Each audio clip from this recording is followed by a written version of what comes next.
Alicia with us today. And Alicia, if you want to just dive right in and begin your presentation, we'll be paying close attention here, so everybody can just follow along on your computer screen. Thank you, Alicia. Thank you. Great. Good afternoon, everyone. I'm very excited that you all are here and wanting to hear more about this topic. And this is a little awkward for me because I usually work with a live audience, but we're going to go right into this. I call this presentation Stolen Childhoods because what actually happens to these children is that they have a lot of their childhood stolen from them, their identities, everything that is precious to these children. So many people don't understand that children are being sexually exploited and trafficked right here in our own backyards, and it's just an unbelievable situation. I continue to hear people say that this is not happening in my neighborhood, it couldn't possibly be happening, and then you hear that you have this big newspaper article that in suburban somewhere or rural somewhere, children were being trafficked from a home. So we're going to go to the next slide, and again, thank you all for being here. Let's give some definition about what human trafficking is by federal law. I'm going to close this down so I can see. Okay. Severe forms of human trafficking are sex trafficking in which a commercial sex act is by force, fraud, or coercion, or in which, Penny, I'm having problems. I can't see the screen. Can you hold on, Alicia, because Penny's not in the room. Okay. You can just continue talking, and I'll get some assistance. Hi, I'm here. Okay. We do see your screen. Human trafficking definitions by federal law. Okay, you see the full screen? Yes. Okay, I can't see the full screen because half of it is with the on-air information. Oh, okay. You know what? There's a red arrow that you can press to hide that control panel. Thank you. Sorry about that, folks. I'm sorry. Okay.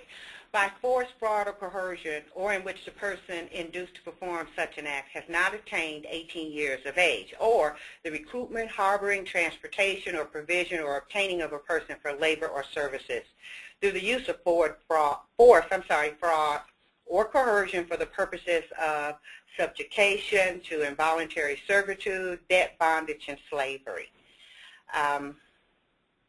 Next slide.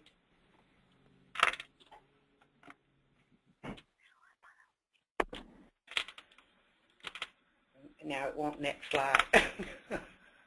Let's use this.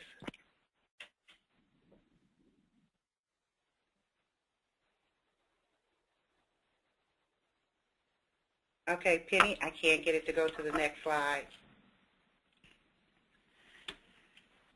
Can you hit your arrow on like you normally would for your PowerPoint to advance your PowerPoint by your mouse?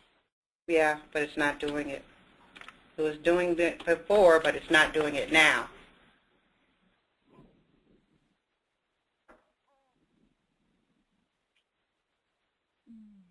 Okay, let's try this. Okay. There are three categories. Let's go on. There are three categories of human trafficking victims. Those under 18 involved in commercial sex acts. Those 18 or over involved in commercial sex acts through force, fraud, or coercion. Those forced to perform labor and or services in conditions of involuntary servitude. But for this presentation, we're going to focus exclusively on victims of trafficking who are under 18 years of age in commercial sex acts, and we're going to focus on victims who are U.S. citizens or legal permanent residents.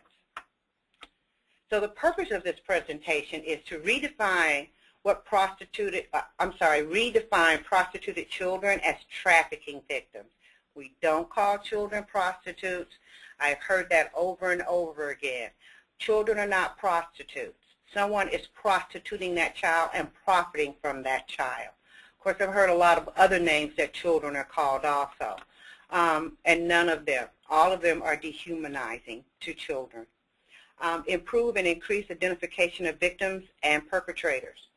improve and increase access to services for victims, increase prosecution of traffickers and buyers, and stress the importance of a multidisciplinary approach to all of the above. Now, this is happening everywhere. It crosses all socioeconomic lines.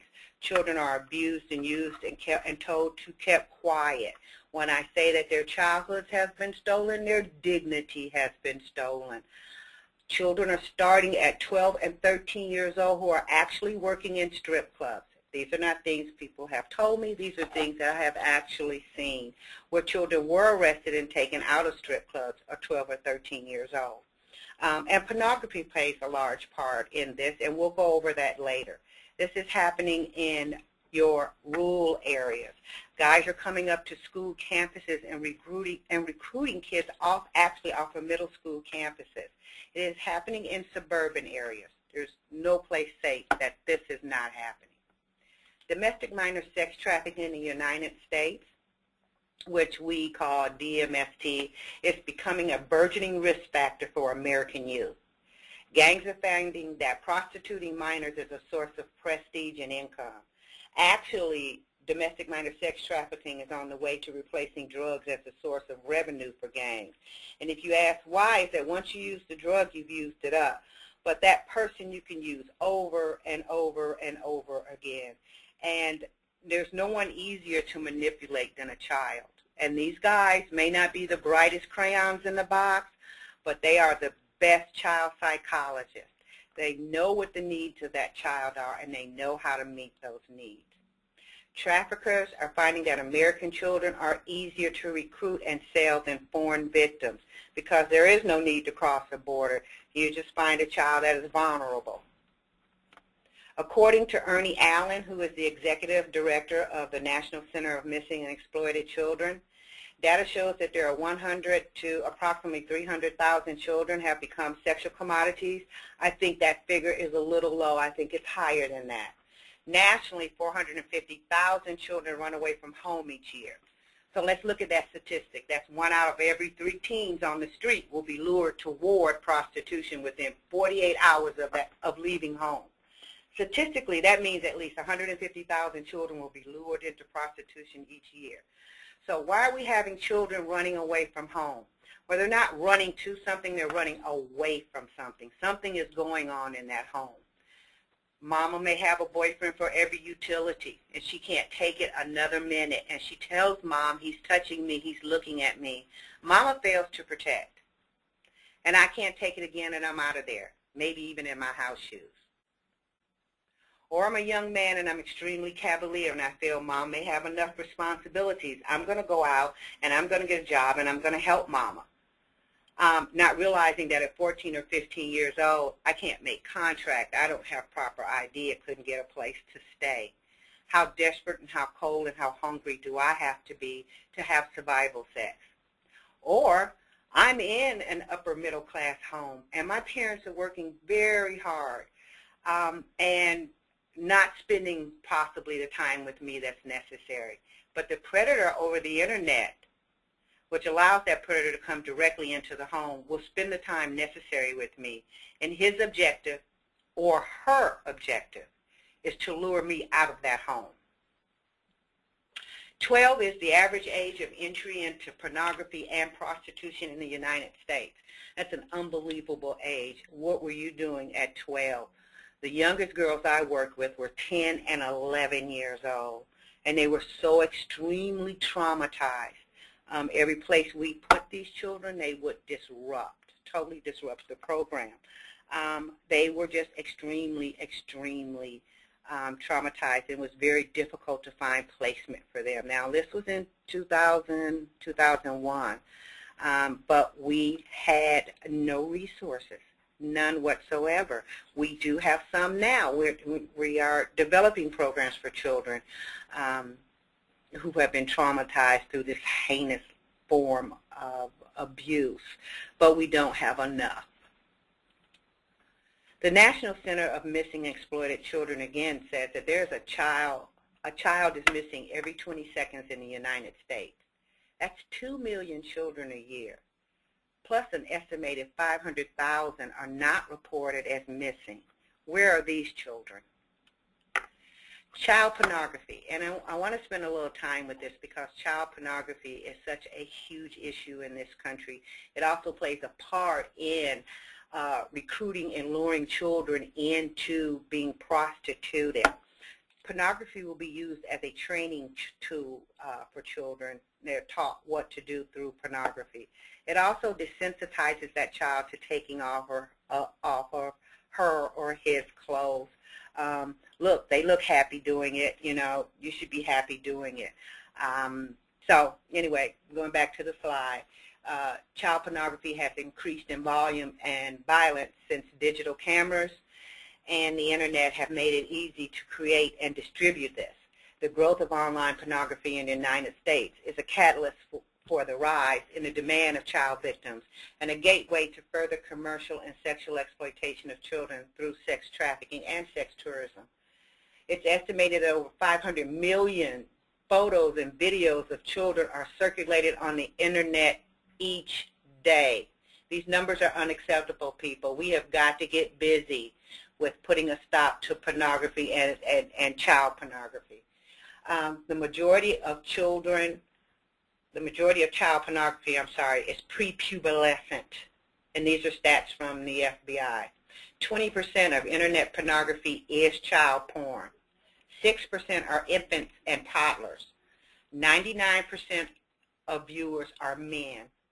The sale of child pornography has become a $3 billion industry, and over 100,000 websites offer child pornography. 55% of internet child pornography comes from the United States, and less than 1% of the victims are ever rescued. We need to be outraged about this.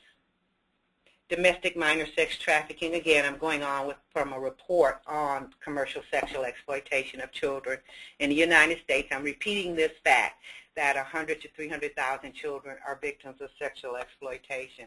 American victims are ignored by American media and the government. The victims are American children, youth of all races and all different backgrounds, and range in age from infants to teens. One study reveals that pimps commonly sell minor girls for $400 an hour on American streets. Human rights investigations by Shared Hope International discovered minors were sold on an average of 10 to 15 times a day, 6 days a week, totaling between 9,360 and 14,040 sex acts a year. The girls receive none of the money, which is irrelevant to me because they receive such abuse, such trauma, such torture. Americans write these girls off as being runaways or bad girls. And helping agencies find these girls distasteful, and they have a bad attitude. And I guess I would have a bad attitude too if every adult in my life violated me. Where do I go for help? Who do I seek out? And we'll go into some deeper discussion about that. I hear people say all the time, well, why didn't she get away? Well, it's not that simple to get away from this type of confinement, this type of control. There's not a walking away situation. I'm sure this is a job description that many of you have seen, but I always put it in my presentations because I think it makes a great point about people who glamorize prostitution in our culture. The job description says you're going to provide the following services. You're going to be penetrated orally and anally and vaginally with penises, fingers, fists, objects included but not limited to bottles, brushes, guns, and or animals. You're going to be bound and gagged, tied with ropes, telephone cords, and or chains, burned with cigarettes or hung from trees. It's going to be filmed or you'll be filmed or photographed performing these acts, and they'll probably be placed on the internet. The workplace varies. It happens in apartments, hotels, motels, carways, doorways, hallways, executive suites, public toilets, military bases, truck stops, and yes, even churches. Wages are negotiated upon each transaction, and payment is based upon the client's satisfaction. And with supervision, management takes control of all money earned and is not responsible for on-the-job hazards requiring legal or medical assistance, including pregnancy, personal injury and or death. So before, we have people who talk about Pretty Woman and women really want to do this. Oh, it's a way out of poverty. I need you to take this job description and all of these horrible acts and put this on a 12-year-old or 11-year-old, that people are violating this baby this way. Children are not physically able to take on adult men. They're just not able to. And so what happens is that you have men who are out here literally raping babies, who are tearing and ripping their insides. And the chances of this child having HIV, AIDS, and a multitude of other STDs goes through the roof. When I started, I thought in my naivety that a child could have an STD. Children were coming into our court system, which I worked out of, who had multiple STDs. So they had gonorrhea and chlamydia, or syphilis and chlamydia, just a multitude of things going on in this little body. I saw girls who had so many untreated STDs that by the time they were 15 and 16 years old, they were sterile. So, ladies and gentlemen, just to bring this point home, and my workshops are very frank, and I'm sorry, I always try to tell my audience to make sure if I'm bringing up anything that you're uncomfortable with or you've been through, please take a minute, go talk to someone, get on the phone, say a prayer, because I'm going to be as frank and honest as I possibly can about what's going on with these children today. Again, the victims come from all socioeconomic groups in the United States, and they need our attention and they want our help. They don't always identify as victims, though. Any minor engaged in commercial sex acts is a victim of sex trafficking because they are a minor. As victims of a violent crime, the Federal Trafficking Victims Protection Act allows trafficking victims to be protected rather than punished, even if they participated in illegal activities such as prostitution. And it's a woman who was the U.S. Attorney of the District of Columbia, and she said she never met a juvenile in prostitution who did not have a pimp, nor have I ever met a child who was involved in prostitution, who was being prostituted, that did not have a pimp. All pimps are not males. All pimps are not African Americans. It ranges. I mean, you have pimps that come up that also cross all socioeconomic and ethnic lines. And who are these victims of domestic minor sex trafficking? Again, they are youth of any ethnicity, race, or religion, youth of any socioeconomic class. They are female, male, transgender youth. We're having a difficult time finding services for females. You have gay, lesbian, and transgender youth that we cannot find safe places for, that are being horribly abused on the streets. They are youth of all ages, including teenagers, and they're usually vulnerable youth. And who are especially vulnerable to domestic minor sex trafficking? They're usually youth with histories of abuse. Excuse me, 59% of minors arrested for prostitution in Las Vegas from 1994 to 2005 have been victims of sexual assault and or familial molestation. I'm finding that figure all over. I think it's about 90% of the victims who are out here overall are coming from homes where they've been sexually and or physically abused.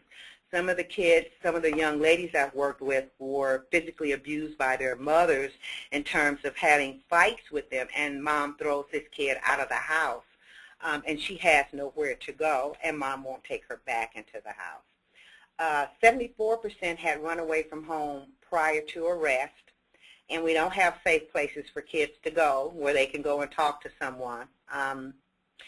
West Care in Nevada treated 46 minors involved in prostitution between 2004 and 2005, and 45 of them had a history of physical and or sexual abuse. And again, from my research and my working with girls, I'm finding that figure to be a lot higher. I get people telling me all the time that they've got a girl in court and she's been sexually and or physically abused at home first. I think a lot of these kids have come through our social services, either our Department of Family and Children's Services or some type of organization that, or agency rather, that handles abused and or neglected children. And who are especially, again, vulnerable to domestic minor sex trafficking, homeless, runaway, or throwaway youth. I don't know exactly what my audience is, but a throwaway youth is someone just doesn't want in the home anymore and kicks this kid out. Or children who have actually gone to school and come home and the family has moved away. Excuse me. As many as 2.8 million children live on the streets, a third of whom are lured into prostitution. Again, this is a fact. I'm repeating again, within 48 hours of leaving their home. Youth within the foster care system or child protective services, over 500,000 children in the U.S. currently reside in some form of foster care. We know that pimps have actually attempted to go into group homes or hang around group homes to lure girls out, of a particular group home and then tell them to bring someone else out. And how do they get to the streets? They're being thrown out or leaving due to violence in the home, long histories of physical, sexual, and emotional abuse. History of attempting to protect siblings from abuse gets them thrown out of the house. Witnessing violence between adults who are fighting all the time. Some end up on the streets after perpetrating violence, some in self-defense against parents or parent figures. A call to the police can lead to removal or relocation of this teen to unsafe or untenable situations. Others left because they were not cared for, were dropped off at a shelter, had addicted and incarcerated parents, were homeless, or suffered extreme poverty, abuse, and neglect. But going on into, again, who are especially vulnerable to domestic minor sex trafficking. Oops, I just went through that slide. Okay. And went through that one. Am I going backwards? Okay. Sorry. Why is it hard to identify domestic minor sex trafficking victims? Physically and or psychologically, they are controlled by a pimp. They are trained by the pimp to tell lies and false stories. Victims' distrust of service providers and law enforcement. They're frequently moved from place to place. Technology can help to disguise the real age of victims, and it's very easy to obtain fake IDs. So psychological and physical abuse and control by the pimp. We've gotten where we take our kids to the mall and drop them off and allow the mall to be the babysitter. You have to realize that the perpetrators and the pimps are at the malls as well. They know how to identify vulnerable children. They know how to identify children with low self-esteem. And they will spend time with that child attempting to get an address and or a phone number. Parents who are out there know who's calling your home, know who's on the internet with your child. We have to be ever vigilant. Pimps do train these girls to tell lies. They will give them, again, fake IDs. She may be only 15 years old, and he's told her to tell people that she's 18, 21 years old. Then they all live as a quote-unquote family, and is told to distrust everyone unless they are connected with them. Everyone else is outside of the family. The girls I've worked with, good Lord, they traffic these kids across state lines. They bring children actually down through Atlanta, which is a hub for this, down into Florida to work the sports venues, such as the Super Bowl and the NBA games and the All-Star games. They bring these kids into New York for conventions, over to California, Texas, but there is a circuit that runs down into Chicago. There's a circuit that runs across this country with children being trafficked. And why don't they seek help? And I hear this all the time, so I want you to understand why these kids can't get away and why it's alleged that they're not seeking help. They need help. They're captive and confined and isolated. I don't know if you guys have seen on a couple of programs where they have had children locked in cages, dog cages, and held in hotels. Victims have been locked in rooms and trunks of cars and isolated from friends and families. It's people who kidnap and lure these kids have an intense group of people that work together, like organized crime, although they aren't always part of organized crime. But they will have people who are called breakers, and their job is to break this child down. They will put this child in the back of a car, ride her around to disorient her, take her out, rape her, not feed her, throw her back in the car, ride around some more, take her out, rape her or beat her or whatever until they break this child down, until she has no resistance, until she's hungry and tired and can be manipulated to another level. Use and threat of violence. Victims have been beaten, raped, tortured, and assaulted and threatened with weapons. There's a lot of fear and shame and self-blame and hopelessness. I'll never forget looking in these kids' eyes, and it was just like, nobody can help me get away. It was just unbelievable hopelessness. Victims have been so traumatized, they blame themselves for their abuse, or they see no way out, or it's my fault that this is happening.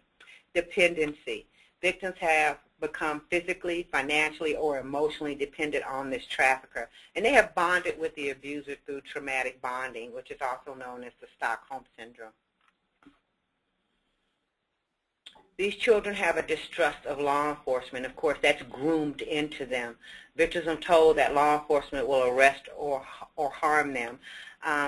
One of my first victims was a 12-year-old, and she had run away from home. The first time they found her on the street, she was on the street with no clothing. Quite a few men have violated this child. She had cocaine, alcohol, and marijuana in her system, and they brought her in and held her in detention, and then I was brought in to interview her. And it was 2 days before she was coherent enough for me to interview. But she had a long history with her pimp, and I mean, she's actually an case study. Her mom introduced her to the pimp. Mom was a substance abuser and very violent to this child. This child had a past history of being in the custody of the Department of Family and Children's Services. At 12 years old, she had been arrested several times and charged with prostitution. The age of consent in the state of Georgia is 16. She's only 12 years old.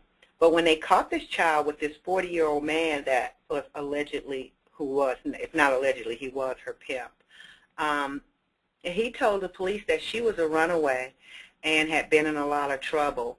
And the police took my kid and locked her in detention and let him go. And to this day, I don't understand what was a 40-year-old male doing with a 12-year-old child that was not his daughter, and was evident that it was not his daughter. So bear with me. Okay, so we have debt bondage. Victims are trapped in never-ending cycles of fabricated debt and are made to believe they cannot leave until this debt is paid off. This happens a lot also with foreign national victims.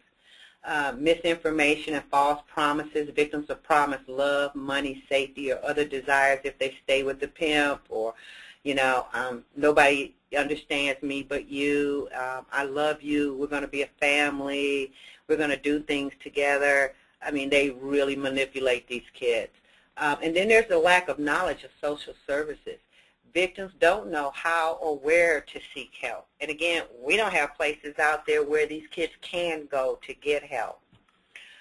Red flags of possible trafficking indicators. Any one of these could be, none of these could be. But an excessive amount of cash, which is not hers. Hotel room keys, chronic runaways or homeless youth. And I'm hoping I have some teachers out there, because you're going to see a lot of this in the, or do see a lot of this in the school system, and have not known what you were looking at. There's just so much going on, again, with this population. You'll see signs of branding, and their tattoos, or, you know, a lot of jewelry. I saw a lot of tattooing. I still see a lot of tattooing. The tattoo of the pimp's name down your arm or leg. One of the saddest things I saw was a 16-year-old who had the brand of the pimp across her neck in the front in 1-inch high letters. So all her life, every time she looks in the mirror, she's going to be reminded of this. Lying about age and having false identification. Inconsistencies in the story about how you got here, or what happened, or why you're not at home, or not with your family. Lack of knowledge of a given community or whereabouts. Presence of an overly controlling and abusive boyfriend, and that's what these guys are called. They tell the girls to call them boyfriend and or daddy. Inability or fear to make eye contact. Injuries, signs of physical abuse or torture. And going back to the fear of eye contact, because a lot of times in interviewing these girls, they could not look me in the eye and would not. To look another male in the eye, to look another pimp in the eye is called choosing that pimp, and she can get in a lot of trouble for choosing another pimp by looking him in the face. They call it eyeballing. Restricted and scripted communications. Demeanor of fear, anxiety, depression, submissive, tense, nervous, and claims of being an adult, although their appearance suggests adolescent features. Now, who are these traffickers? Can be a pimp, a boyfriend, a father, a mother, a brother, an uncle, a coach, a teacher, or anyone who exerts control over a minor, even another peer. We have peers who are recruiting other peers into this. Not always organized criminals. There are all kinds of people who consider themselves pimps because, again, we glamorize this lifestyle. The music that's out now glamorizes being a pimp and or player. You have magazine articles that call Snoop Dogg the greatest pimp. We've taken this word pimp and we've mainstreamed it and made it palatable to the rest of the country. We should find this word should never be used in any content. A pimp is something, in my opinion, that, you know, it's stuck on the bottom of your shoe and you need to get it off. They are so horrible to women and children in their abuse. Domestic batterers and pimps, you have the same behavioral types, traits. And so they abuse and use these women over and over and over again in some of the most heinous manners that we could imagine. But both, going back to the slide, both men and women of varying ages, again, because there are male and female pimps. They can be from any ethnicity or race, and anyone who benefits from the commercial sexual exploitation of a minor or facilitates the commercial sexual exploitation of a minor is a trafficker. Pimp control and methods of control and coercion. Again, pimps are masters of the art of seduction. They are able to identify vulnerabilities of a specific child, and they will exploit them. Once seduced, pimps use torture tactics to control their victims. Such tactics consistently lead to complete obedience and a breakdown of personal agency and autonomy. These behaviors include both physical and psychological torture. Pimps use the increased glamorization of the whole pimp culture, as well as cultural acceptance of demand for child victims to help maintain control of these children. Now, I'm going back to this glamorization again. We have a culture that has pornified our youth. Walmart came out in 2007 with pink underwear for middle school age girls that said, "Who needs a credit card?" We have different department stores that sell thong underwear for little girls who are 10 years old or younger.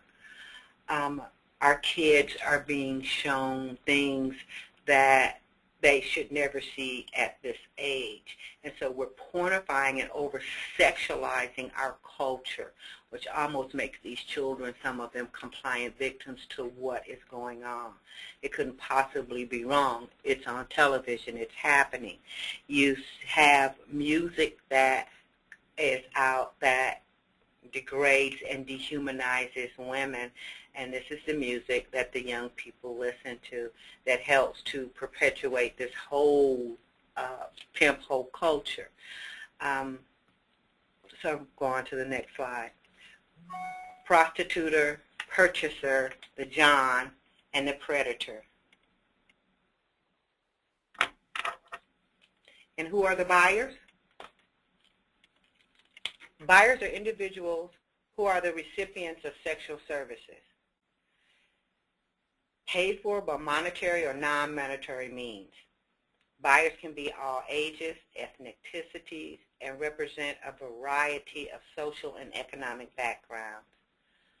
Buyers are equally as responsible for the crime of domestic minor sex trafficking despite their lack of intent or knowledge of age or victim's status. Let's talk about men who buy sex. What kind of men buy sex? According to Dr. Melissa Farley, Prostitution Research and Education Director, who was one of my sheroes, men who have the attitude to purchase a prostituted woman do not want to have normal relationships with women. They do not want to know her name or really see her face. They do not understand that this behavior will affect their behavior and relationships with other women in their lives, their secretaries, mates, daughters. The men are seldom lonely. The men seldom have sexually unsatisfying relationships. The men are more likely to have sexual partners than those who do not purchase women. And what do these type of men want? They want sex acts that their wives will not do. They want the excitement of hunting for a woman that they can buy for a short time.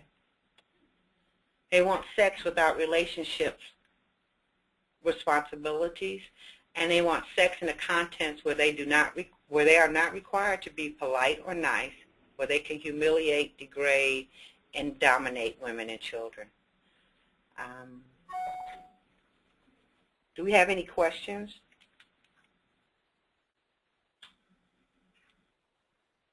I'm going to go on. This is Alicia, and I'm having trouble with the questions panel, so for now, just proceed. Okay. All right. Thank you. Who gets arrested? According to statistics obtained from the Chicago Police in District 14 over a year period from 2001 to 2002, 89% of the arrests were female victims of commercial sex acts, 9.6% were male purchasers of commercial sex acts, and 0.6% were pimps. And most of the girls that I've seen arrested were kids who were impoverished. Don't know why, but usually the poor kids get locked up and put away. But let's look at this. Look at this. The statistic here that 89% of the arrests were female victims of commercial sex acts. 9.6 were male purchasers of commercial sex acts. So look at this number, that 0.6 were pimps. So that's all the energy we put into getting them? Do you think this arrest ratio would be the same in your city?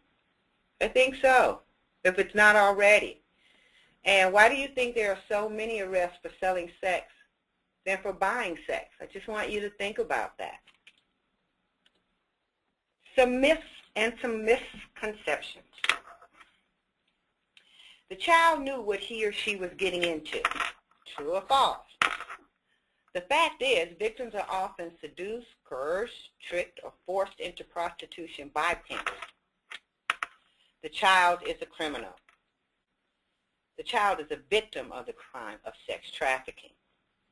The victim was paid for his or her services. All or most of the money usually goes to the pimp. The child rarely keeps any. The child had freedom of movement. Victims are held in physical and or emotional bondage and are not free to leave. Also, within this enmeshed situation where the children are with other women and or girls, the pimp is controlling everything. And to gain favor, he will tell one girl one story, another girl another story, to keep them at each other's throat and battling. So if a girl wishes or attempts to get away in any way, you'll have another girl who will tell on her, or another girl who's in another pimp's control tell to gain favor with that pimp.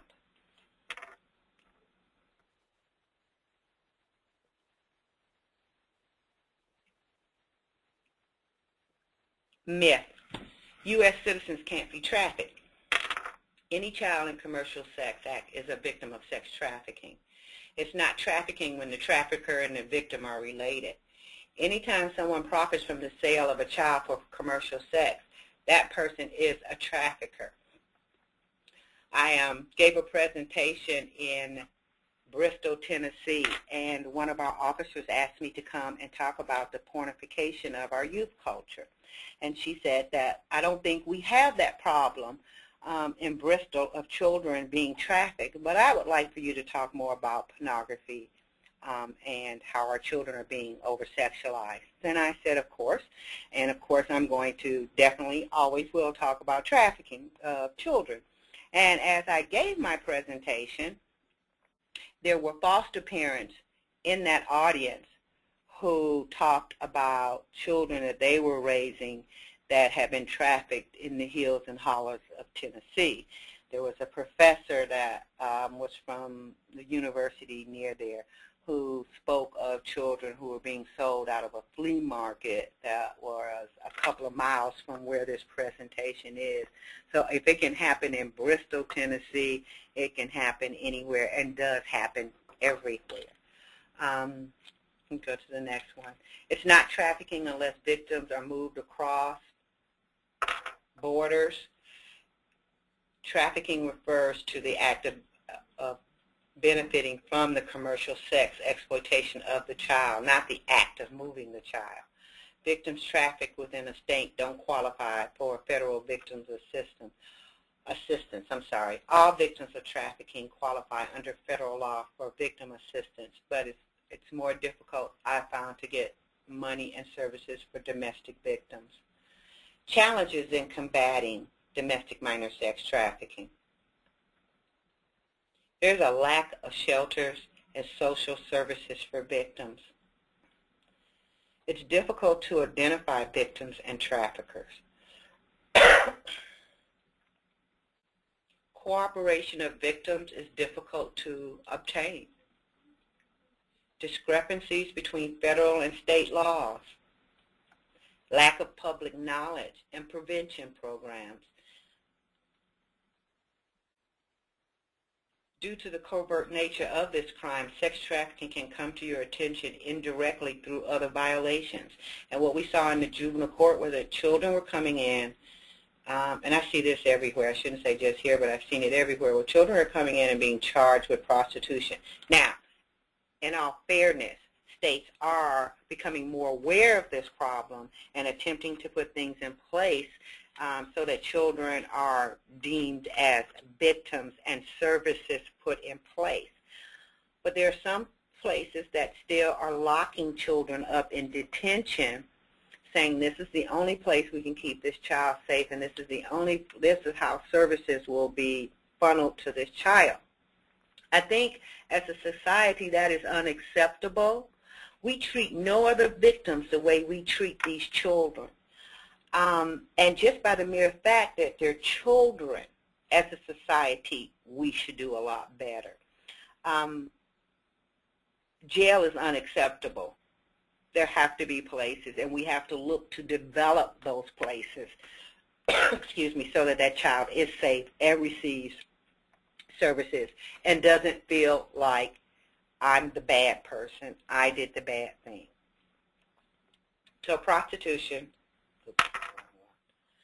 domestic violence crimes, drug charges. We had kids coming in on minor possession, runaways, homelessness, cases of assault, curfew violations, loitering and trespassing, and cases of sexual abuse and or neglect. Interaction with potential domestic minor sex victims. And I advise, this is only for the professionals. You need to build trust with these kids. And it's, again, I always say it's not an easy population to work with, and there definitely is not a lot of trust. And I step back again to say that if every adult in your life has violated you, and here you come, this good social worker or church lady or whatever, I'm still going to have trouble trusting you.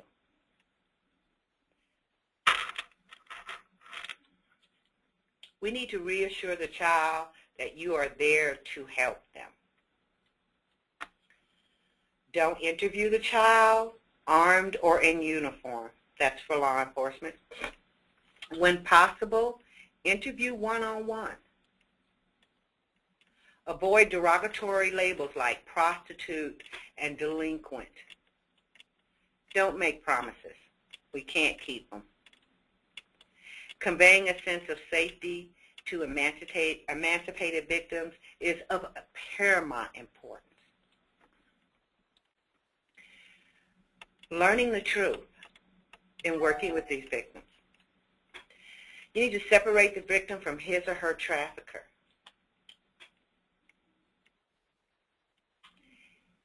Use informal conversation.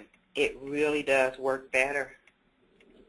Remember, most victims do not self-identify as trafficking victims. In fact, they don't self-identify as victims at all.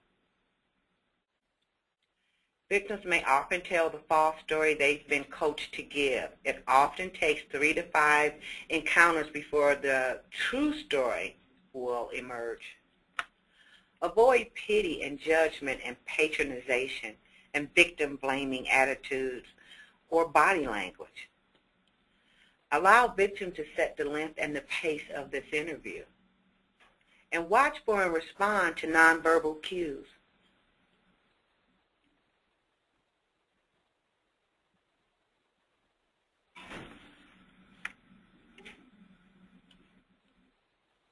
What do we need to do to break this pimp's control?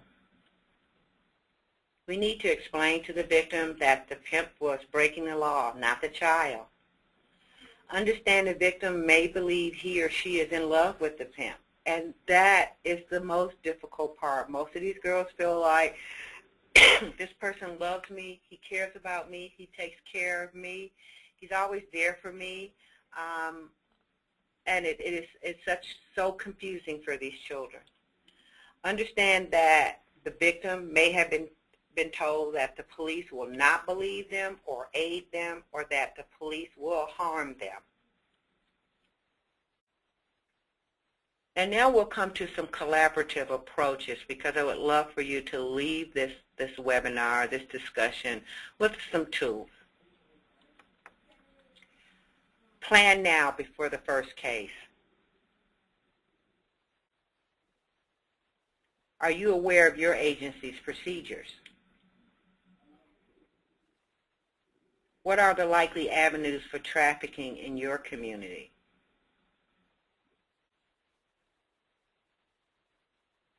Be proactive. Go get the players. Get organized. Do you know who the contacts are? Do you know who handles trafficking in your area? Do you know what the phone number to the hotline, to the 1-800 trafficking hotline is? Have you begun to develop a trusted relationship? and consider formalizing your partnership. Develop written agreements or MOUs. Here's an example. This one's for law enforcement, but anybody can do this one. During an undercover operation, a young girl solicits you. She states that she is 18, but she looks 15 and does not have an ID. You ask about a pimp, and she claims to be prostituting on her own. She has $300 cash and a cell phone with her. When you bring her in and ask if she has any family who can get her, she responds that her boyfriend will pick her up. How do you respond? I want you to think about what actions that you can take to protect this child. And what further questions can you ask to determine if she is a domestic minor sex trafficking victim? And who else can you contact to help in this process?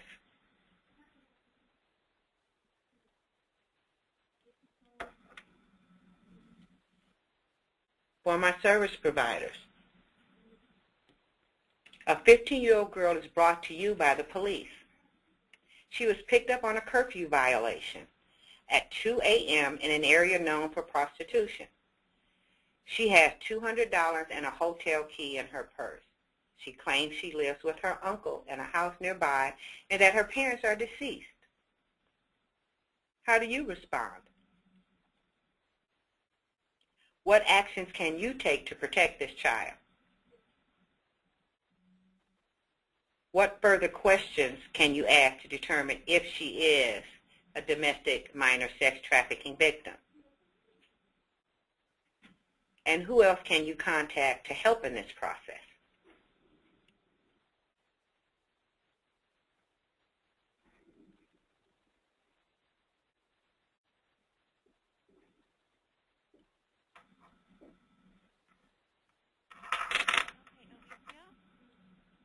Hello, Alicia. Yes. This is Lisa. Hi, Lisa. We have a couple questions here that I'm going to read off for you, and you can respond to the group. Okay.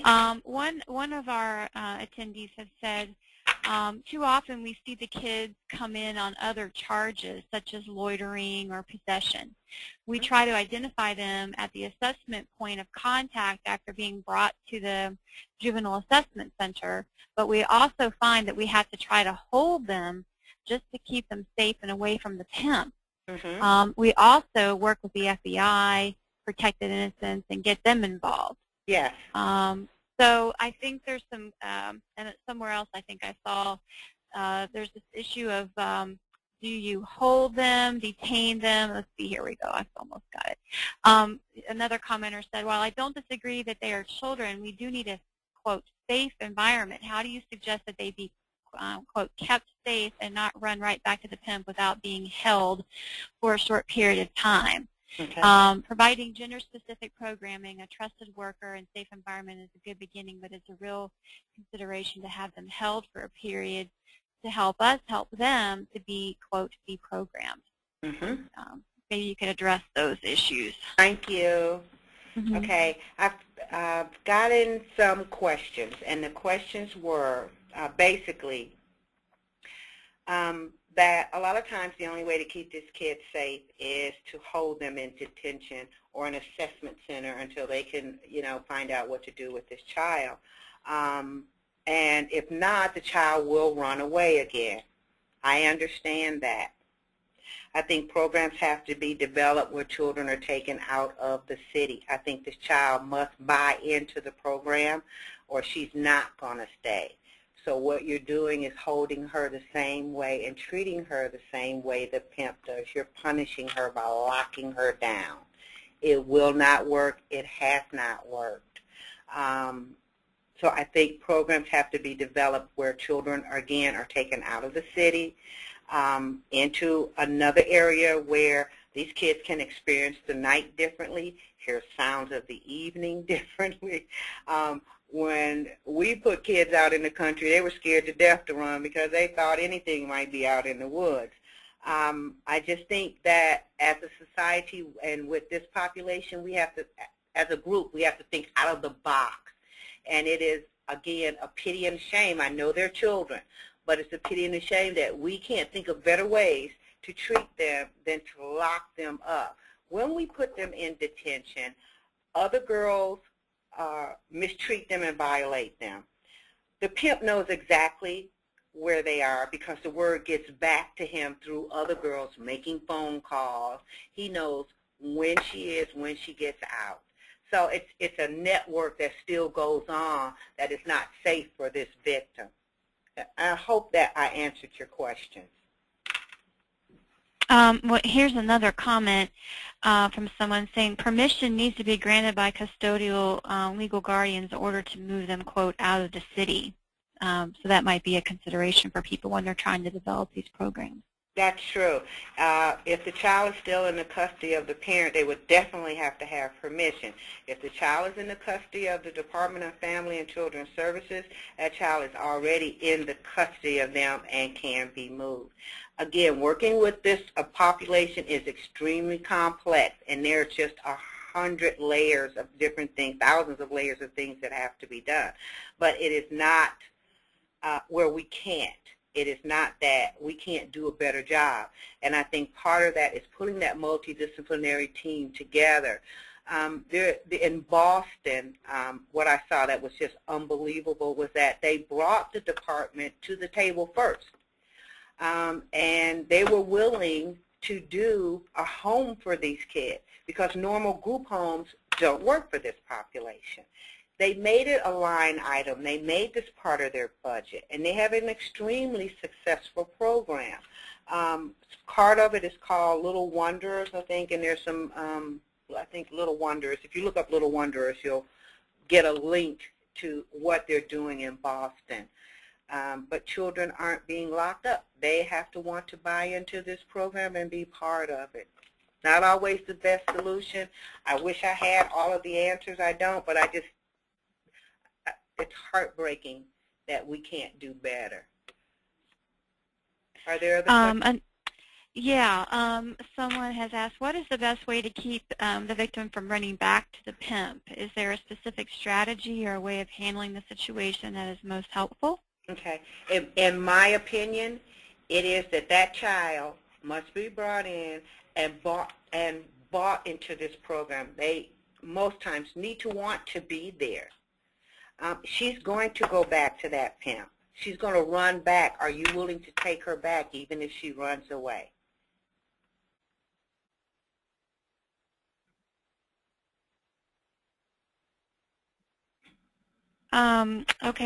Here's another question for you, Alicia. When you're talking about building multidisciplinary teams and getting community buy-in, the question is, how do you get buy-in? How do you create that? How do you get buy-in? Yes, that's the question. Yes. Okay. Are they talking about buy-in from the community or buy-in in terms of a multidisciplinary team? Okay. I think either one. Okay.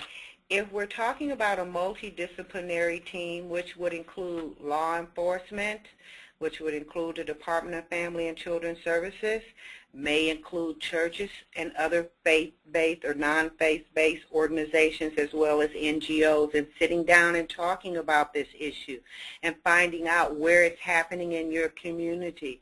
And if these girls are coming through your juvenile court system. But you have to have all the players at the table to sit down and talk about it. How you get the community to buy in is you can tell them that this can happen to anyone's child and does happen to children all across the country. And there are many stories on the internet of children who have been lured and seduced into this. And maybe you can pull up some of these stories and talk about it. I'm more than willing, if you're in the Southern Territory, to come and talk about this, how big this issue is. The community, I'd love to see community buy-in because there's strength in every community. And every community knows more about their community than others. And they can develop programs about what's going on in their backyard. Well, Alicia, this is Lisa again, and I got another question or clarification on that question. It was actually, how do you get buy-in from the girls? So I had it wrong. Sorry about that. But I'm sure everybody was happy to hear how you get buy-in in other capacities too. So, but how? Yeah, I think this is a very good question. How do you get buy-in from the girls and get them to commit to these programs? You have to have a program that meets her needs. Now, I know that sounds very simple, but you have to have a program that meets her needs, that is trauma-based, that she's welcome into, that you've developed a relationship with her. Because meeting her the first time or whatever, and putting her in a program or dumping her in a center or something doesn't work. Doesn't have a relationship with you. She doesn't trust you, doesn't trust the program. And that's why outreach is so important. And I know with some of these girls, they're not coming in terms of outreach, and you've had an opportunity to develop a relationship with them. Some of them are coming in where they're arrested, and when they're arrested, it is the most difficult thing in the world to develop a relationship with them because they're hostile, they're angry at you, you've taken them away from their pimp, they don't know you, they don't trust you. All right, thank you. And then someone else on kind of slightly different topics that asked, can the buyers of sex from domestic minor sex trafficking victims, can they be charged with a criminal offense? And if not, do you think that would be good legislation? Yes, to both. Many laws in many states have been passed here recently that if they are caught with a minor, they will be charged with a longer term because it is a child. Did I answer that question, Lisa? I'm not sure I understood it. Yeah, I mean, the question is about whether or not the sex buyers who buy sex from minors can be arrested, and I guess I believe that's fairly consistent. Yes. Yes, are arrested. Actually, here recently in Georgia, and I want to say Duluth, but I'm not sure, there's a Nigerian woman that brought 2 children over and enslaved these children. It wasn't sex, it was domestic labor servitude, and she beat these young girls so severely, but she was charged with trafficking and given 20 years. That's a wonderful thing for me because 20 years, when she comes out of 20 years, she'll be deported. But these children will have a lifetime of trauma to go through and try to come out on the other side whole. Mm-hmm. Okay, let's see if we got anything else here. Oh, yeah, someone else is wanting to know what books you would recommend, or she's saying, are there books we can read or websites to access community strategies or best practices? Yes. Let me see. Wow, I have a lot of books. I would start with looking at some reports and studies. The Trafficking in Persons report, which is out of the U.S. State Department, and it's of 2010. There's a national report on domestic minor sex trafficking by Shared Hope International. That's a 2009 report. There is a Protected Innocent Legislative Framework. That's also by Shared Hope International. And you can go onto their website and see that. Pure Hope did a study, Exploited Sex Trafficking, Porn Culture, and Call to a Lifestyle of Justice. That was an excellent study. Let me see. There are books, The Slave Next Door. If I'm going too fast, I'm going to slow down. One of the books I would recommend is The Slave Next Door. It's Human Trafficking and Slavery in America Today. It's written by Kevin Bales and Ron Soodalter, and I'm not sure I'm pronouncing that correctly, so I'm going to spell it. It's Soodalter, and that was printed in 2009. Prostitution, Trafficking, and Traumatic Stress. And I think this is an excellent book by Dr. Melissa Farley. And her name is spelled Melissa Farley.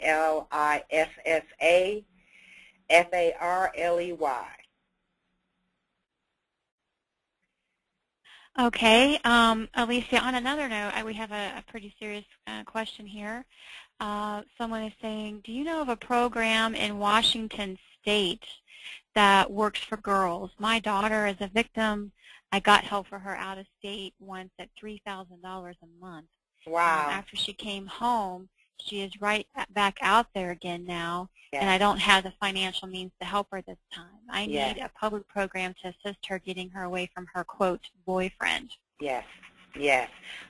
Can we talk, can I speak to her after the presentation? Can I take her? Yeah, do you want to share your email or your phone number? And sure. My phone number is, could call you. Yes, and if she called me, I'd like to talk to her and just see what's going on before I refer her to a particular program. How old is she, first of all? Yeah, we'll let that conversation go on. So if you can share with folks your phone number and email, so folks can contact you if they have other questions. Sure. I used to have it at the end, but I'll give it now. And it's okay. No problem. It's 404-728-6700, and my extension is 205. And that way you can bypass the operator and come to the switchboard and come directly to my desk. Again, that's 404-728-6700, extension 205. My email is ALESIA_Adams, ADAMS, at USS, United Sam, period, Salvation Army, all one word, .org. And I'll repeat that. It's ALESIA, Alicia_Adams, at USS Salvation Army, all one word, .org. Okay, great. Thank you. Now, we have more questions than we could possibly answer in the next few minutes, but let's just do 2 or 3 more, and if you have any wrap-up comments to make. Here's another one. How has legalized prostitution in places like Nevada affected the ability to identify minor victims of trafficking? Okay, repeat the question again. I'm sorry. Sure. How has legalized prostitution in places like Nevada affected the ability to identify minor victims of trafficking? Wow, that is a tough question. I'm not sure legal prostitution has helped in any manner, any person or any woman. Women are still held captive. I think children are found anywhere around prostitution, whether it's legal or illegal. It has not helped this situation at all. Yeah, Alicia, this is Lisa. I would just concur with you on that and say that I think there's pretty strong indicators that where there's legal adult sex industries, the child sex industry follows. Right. They run hand in hand. Okay, let's see. Here's a question for you. If Alicia were putting together an educational program for trafficked girls, what kind of training would you suggest teachers be given to help work with the buy-in challenges in terms of getting those girls to buy in? What kind of, if you were putting together the program, what kind of training would you suggest teachers be given in order to help generate the buy-in? Wow. I've often thought about that, and in fact, I'm writing a little study about that that I've not finished. if I was doing a program with educators, I'm going to give this back to you, Lisa, to see if I'm getting this clearly. This is a person who's asking, and they're in the, they're teachers, and they're asking how would they develop a program where they would have buy-in from these kids? Yeah, I don't know if they're necessarily teachers, but I guess anyone who's facilitating such a program. Okay, how would you do your training to generate to help whoever is running the program get buy-in from the girls, from the victims? Okay. I would make sure that they had training in trauma and post-traumatic stress disorder.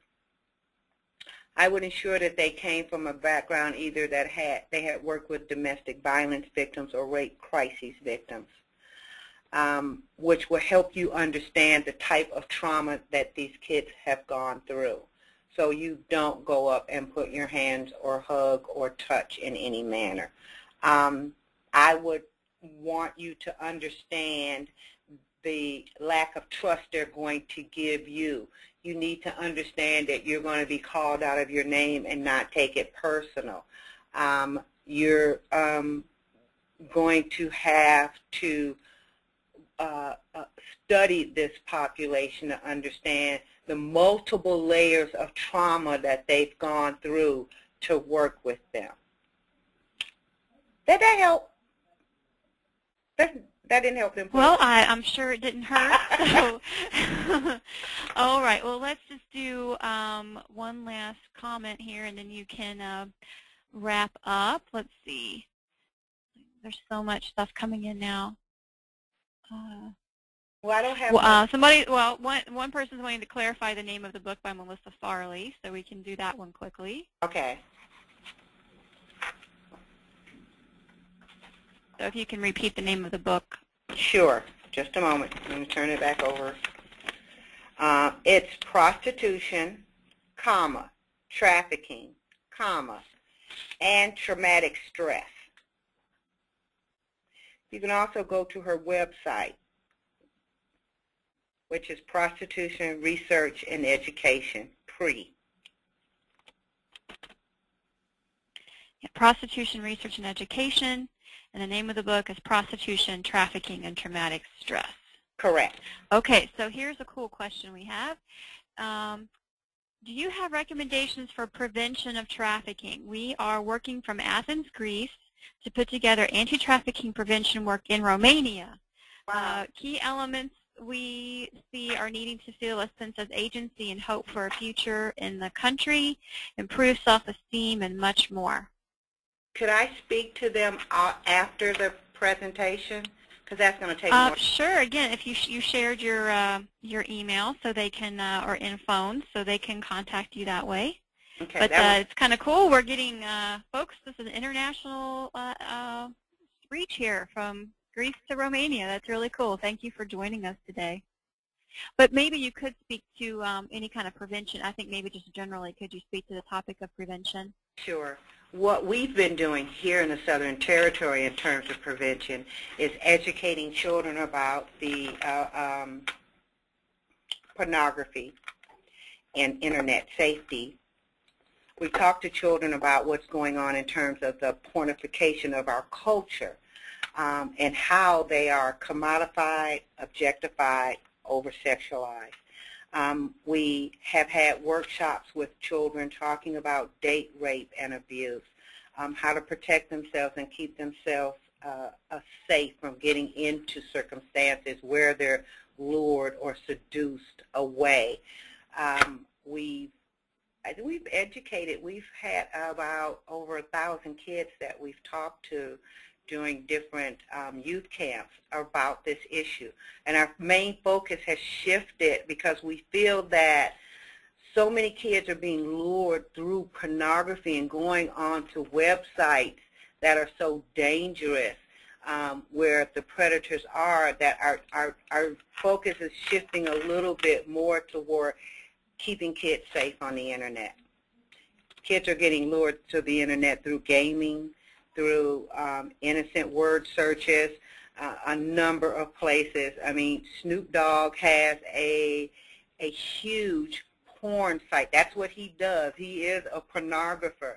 And so some kid may be innocently searching his lyrics or something, and God forbid, I don't know what, but be directed into his pornographic site. So we're doing a lot of that in terms of prevention. We're also trying to educate more parents around this issue because you're on the forefront. You need to be able to protect your own child and help guide this child to becoming a healthy adult and a child with a lot of self-esteem, so their vulnerabilities are not picked up by these predators. So we educate parents. We talk to PTAs. We bring as much attention to this issue as we possibly can, and that's how we do our prevention programs. Okay. Well, Alicia, did you have any parting comments before we wrap up today? I've got a couple of more slides. Sure, I think me. Okay, great. Okay. And I'll go through these as fast as possible. Do you think you might have encountered a domestic minor sex trafficking victim, and what would you have done differently? What groups of individuals would be key to help you with this in your community? And we talked a little bit about putting a multidisciplinary team together. What can your community do to combat trafficking? And these are things that you're going to have to answer because I don't know your community. You know, what action steps are you and your organization or agency willing to take to help head this off from coming into your community? And if it's there, what you need to do to get it out?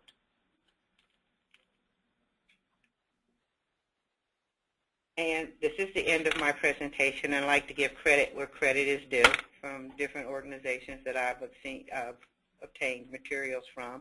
I'd like to thank you all for participating. This was really difficult with not seeing faces. and I enjoyed it, and I feel it's so important that if we can save one child's life, one child from dying out there on the street, I think it's exceptionally important. I think we have the right to be angry about what is happening to children in our country and need to come together as we've done today to learn more about this issue and what we can do to prevent it, and some strategies hopefully that you've learned in identifying these kids and taking the next step. Well, Alicia, we thank you so much for taking the time to share with us today, and I hope that folks out there found some takeaway points that will be helpful to them, and we thank you for your willingness to talk to people offline because there are so many questions and comments that folks can follow up with you directly. Also, we will be posting this webinar on the Salvation Army website on our anti-trafficking pages. So if you go to salvationarmyusa.org/trafficking, you'll have to look at the bottom of the page for our webinar page. But in the next, it won't be this week or next week, but maybe towards the end of June, we'll have this posted on the webinar section of our trafficking pages on the Salvation Army National website.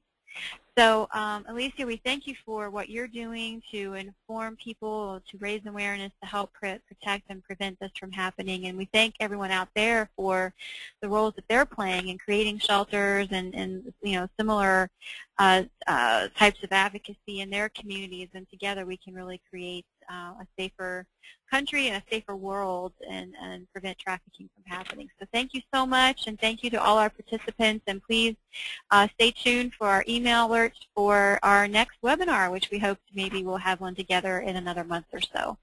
So thank you so much, Alicia. Oh, you're welcome. God bless you, everyone. Everyone. Bye-bye.